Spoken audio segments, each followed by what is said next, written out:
సాగునీటి ప్రాజెక్టును కడతాం, కుప్టి ప్రాజెక్టును కడతాం, సబర్మతి ప్రాజెక్టును కడతాం, కడెం ప్రాజెక్టును రిపేర్ చేస్తాం. ఈ ప్రాంతాన్ని సాగునీటి రంగంలో పైనుంచి వస్తుంటే మా కొండ సురేఖక్క చూపిస్తుంది, కింద క్రేన్ పెట్టి బాయి తవ్వుకుంటారు నీళ్ల కోసం, సాగు నీటి కోసం. మరి ఆ సన్నాసోడు 1 కోటి ఎకరాలకు నీళ్ళు ఇచ్చిన అన్నాడు, ఏడిచ్చిండా? వచ్చినా ఇవాళ హెలికాప్టర్ల పైనుంచి వస్తే ఎడారిని చూసినట్టుంది, ఎండిపోయిన పొలాలు కనిపిస్తున్నాయి. నీళ్ల కోసం బావులు తవ్వుకుంటారు. ఇవాళ బావి తవ్వే క్రేను అది చూపించి సురేఖక్క అన్న ఇంకా బాయిల వ్యవసాయమే ఉంది, ఇక్కడ నీళ్లు రాలేదని. ఇవాళ వస్తావా కేసీఆర్, నీకు మళ్ళోసారి చూపిస్తా ఈ ప్రాంతాన్ని. ఏనాడా నువ్వు వచ్చినవో రాలేదో నాకు తెలియదు, ఎన్నికలప్పుడు ఓట్లాడుకోనికి వచ్చి ఉంటావు, కానీ ఈ ప్రాంతాన్ని చూడడానికి ఎప్పుడన్నా వచ్చినవా? రా, ప్రభుత్వం హెలికాప్టర్ పెడుతుంది, మేము వస్తాం, నీకు చూపిస్తాం. 1 కోటి ఎకరాలకు నీళ్లు ఇస్తా అనే పేరు మీద లక్షల కోట్ల రూపాయల దోపిడీకి పాల్పడ్డావు తప్ప ఈ ఆదిలాబాద్ కు నీళ్లు ఇవ్వలేదు. అందుకే ఈ ప్రాంతాన్ని సస్యశ్యామలం చేయడానికి సాగునీటి ప్రాజెక్టులను కట్టే బాధ్యత మా పార్టీ తీసుకుంటుంది, మా ప్రభుత్వం తీసుకుంటుంది. నిన్న మొన్న మాట్లాడుతున్నారు వాళ్ళు 3 నెలల 6 నెలల కేసీఆర్ మళ్ళీ ముఖ్యమంత్రి అయితే ఈ ప్రభుత్వాన్ని పడగొడతామని. నీ అయ్యా ఎవడ్రా పడగొచ్చేటోడు? పడగొడతారా? ఎవడు కొట్టేది? నేను అడుగుతున్నా, వేలాది మంది మా యువకులు ఇక్కడ ఉన్నారు, మీరందరూ చూసుకుంటే ఊరుకుంటారా? పడగొడితే ఊర్లలోకి రానిస్తారా? ఊర్లలో ఎవడన్నా ఈ ప్రభుత్వాన్ని పడగొట్టాలన్న ఆలోచన చేస్తే మీ ఊర్లో యాప చెట్టుకు కోదండం వేసి కొట్టండి, లాగుల తొండలు ఇడవండి. ఇది ప్రజలు ఎన్నుకున్న ప్రభుత్వం, ప్రజలు ఆశీర్వదించిన ప్రభుత్వం, ప్రజల కోసం పనిచేస్తున్న ప్రభుత్వం. ఇది ప్రజా ప్రభుత్వం. ఆడ అనుకుంటుండు 1,00,000 కోట్లు పెట్టి కట్టిన కాళేశ్వరం కూలినట్టు ఈ ప్రభుత్వం కూలుతుందని. నీ అయ్యా నువ్వు దోపిడీకి పాల్పడ్డావు కాబట్టి ఆ కాళేశ్వరం గాలి వస్తే కొట్టుకుపోయింది. ఈ ప్రభుత్వం గాలి కాదు కదా, నీ ఖాందాన్ మొత్తం వచ్చినా బోర్ల బొక్కలు పండబెట్టి తొక్కుతాం.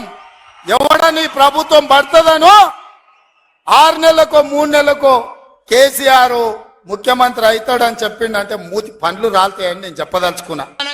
మనం కేసీఆర్ గారు ఎన్ని స్కీమ్లు ఇచ్చారో అవన్నీ కూడా వాళ్ళు బంద్ చేసుకుంటూనే ఉంటారు. అరే దమ్ముంది కదా, 4,000 ఇస్తాను కదా, ఆన్లైన్ లో మనకు ఆ పింఛన్ వస్తలేదా? 2,000 మనం ఇస్తూనే ఉన్నాం. మీరు 200 ఇస్తే ఇప్పుడు 2,000 ఇస్తున్నాం. నువ్వు 4,000 ఇస్తాను కదా, 4,000 అయ్యి ఆన్లైన్ అయ్యి అప్పు చేసాయి కూడా వద్దా చూడాలి. మేము అప్పు చేయొద్దా? అప్పు చేసి పేద ప్రజలకు ఏదైతే మాట ఇచ్చినో ఆ మాట ప్రకారం అయ్యి రైతు బంధు అయ్యి 15,000 ఇస్తాను కదా, ఇప్పటిదాకా అతి లేదు గతి లేదు, 2 ఎకరాలకు వేస్తున్నాం. అప్పుడు అవి దేనికి సరిపోతలేవు. ఇదే ఆ లెక్కను. సీఎం 9 తారీఖు నాడు ప్రమాణ స్వీకారం చేసినాడు. నువ్వేం మాట చెప్పినావు? రాకముందుకు ఏం మాటలు చెప్పినావు? నేను 9 తారీఖు అన్నీ చేస్తా, ఇందిరమ్మ సోనియమ్మ రాజ్యం అన్నావు. ఏది రాజ్యం? ఎక్కడ రాజ్యం? పైసలే లేవు. ఉన్నాయని ఎప్పుడు వచ్చినాయని వాళ్ళు ఏమంటారు? ఇంకా మేము లంక బిందెలు వచ్చి ఉంటాయని అనుకున్నాము, మాకు ఉట్టి బిందెలు లంక బిందెలు పెట్టిపోతే వీళ్ళంతా పంచుకుందరు. ఇక మంత్రులు మంచి ఒక్కరికి అవగాహన లేదు, ఒక్కరికి అడ్మినిస్ట్రేషన్ లేదు, ఒక్కరికి కరెక్ట్ పరిపాలన తెలియదు. మన సీఎం కేసీఆర్ ఒక గొప్ప మహాత్ముడా. 40 ఏళ్ళు చరిత్ర ఉన్నది ఆయనకు, రాజకీయం చరిత్ర. 40 ఏళ్ల సంది ఆయన ఎంపీ చేసిండు, ఎమ్మెల్యే చేసిండు, తెలంగాణ తెచ్చిండు, కొట్లాడిండు, సత్యదాకా కొన ప్రాణం దాకా మనం పోయి తెలంగాణ తీసుకొచ్చిండు. అసలు ఆయనను పట్టుకొని రకరకాల మాటలు మాట్లాడుతున్నారు. ఎంత ద్రోహం, ఎంత మాయమాట. ఇదే వాళ్ళ మర్యాద, ఇదే వాళ్ళ క్రమశిక్షణ, ఇదే వాళ్ళ పార్టీ లక్షణాలు. అభివృద్ధి చేసినానే చంపుతారు, అభివృద్ధి చేసినానే బొందబెడతారు. ఎంత ద్రోహం. పైన భగవంతుడు ఉన్నాడు, జల్దీ మిమ్మల్ని బొందబెట్టేటోడు తయారై ఉన్నాడా? మీరు అవన్నీ మాటలు మాట్లాడొద్దు.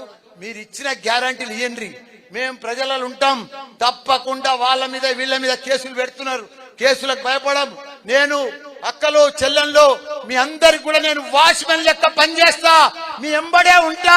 నాకు వేరే పనేం లేదు. మిమ్మల్ని కాపాడుకునే బాధ్యత నాదే. వాడో వీడో చిట్రగాడు బొట్రగాడు వస్తే ఎవరికి భయపడేది లేదు. తప్పకుండా మన కేటీఆర్ ఉన్నాడు, కేసీఆర్ ఉన్నాడు, అందరం ఉన్నాం, నేనున్నా, మీ మల్లన్న ఉన్నాడు. ఇంకా కాని పనులు కూడా నా సొంతం డబ్బులతోనైనా మీకు చేసి పెట్టే బాధ్యత నాదే అని కూడా మీ అందరికి కూడా మనవి చేస్తున్నా. మీ అందరు కూడా ధైర్యం ఉండాలి. ఇలా ఇంత పెద్ద సభ, ఇంత పెద్ద గట్కేసర్లా ఇంత పెద్ద విజయ సభకు మీరందరికి వచ్చినందుకు మీ అందరికి కూడా పాదాభినందనం. జై తెలంగాణ.